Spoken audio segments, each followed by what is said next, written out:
आज की इस वीडियो में हम पढ़ने वाले हैं गुलमोहर बुक की एक छोटी सी पोयम को। टाइटल है सीजन्स और इस पोयम को लिखा है क्रिस्टीना रोजेटी ने। यह पोयम 4 सीजन्स के बारे में है। ये 4 सीजन है: ओटम, समर, स्प्रिंग और विंटर। इस पोयम में यह बताया गया है कि हर मौसम में प्रकृति कैसे बदलती है। जैसे स्प्रिंग के सीज़न में पेड़ हरे भरे हो जाते हैं, उन पर हरे हरे हरे पत्ते खिलने लगते हैं। तो दूसरी तरफ गर्मियों में पक्षी उड़ना सीख जाते हैं। वहीं ओटम के सीज़न में पक्षी दूर देश चले जाते हैं, यानी अपनी जगह बदलने लगते हैं। और सर्दियों के समय में सब कुछ ठंडा और शांत हो जाता है।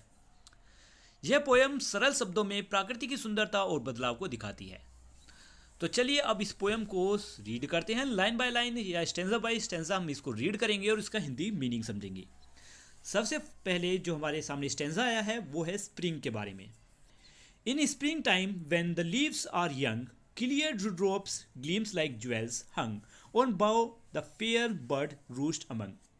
लिखा है कि स्प्रिंग टाइम यानी वसंत में जब पत्ते नए नए और कोमल होते हैं, ओस की बूंदें गहनों की तरह चमकती हैं उन शाखाओं पर या उन डालियों पर जहां सुंदर पक्षी आराम कर रहे हैं। यानी इस स्टेंजा से हमें ये पता चलता है कि स्प्रिंग के समय नए नए हरे हरे पत्ते खिलने लगते हैं और नज़ारा बहुत ही सुंदर होता है और शांति से भरा। नेक्स्ट है summer. When summer comes with sweet unrest, birds weary of their mother's breast and look abroad and leave the nest। इसमें लिखा है कि गर्मियों का मौसम थोड़ी बेचैनी और ऊर्जा लेकर आता है।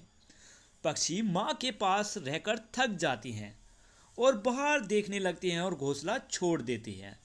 कहने का मतलब है कि गर्मियों में पक्षी बड़े हो जाते हैं और उड़ने के लिए तैयार रहते हैं और गर्मियों में वो अपना घोंसला छोड़ के अपनी माँ से दूर चले जाते हैं। नेक्स्ट है ओटम यानी पतझड़ का मौसम। In autumn reed the water freeze, the swallow fly across the sea, if we could fly away with these. यहाँ लिखा है कि ओटम यानी पतझड़ में जब पानी जमने के करीब होता है तब स्वेलोस यानी एक तरीके का पक्षी जिसे हम गोरैया पक्षी कहते हैं, ये गोरैया पक्षी समुद्र के ऊपर से उड़ जाती हैं। काश हम भी उनके साथ उड़ पाते। यहाँ पोइट पक्षियों की आज़ादी देखकर खुद भी उड़ने की इच्छा करता है। नेक्स्ट आता है विंटर।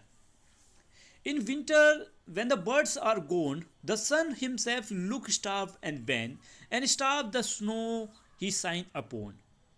लिखा है कि सर्दियों में जब सारे पक्षी चले जाते हैं, सूरज भी कमज़ोर और मुरझाया लगता है और जिस बर्फ़ पर वह चमकता है, जिस बर्फ़ पर सूरज की रोशनी चमकती है, वह भी खाली और ठंडी लगती है।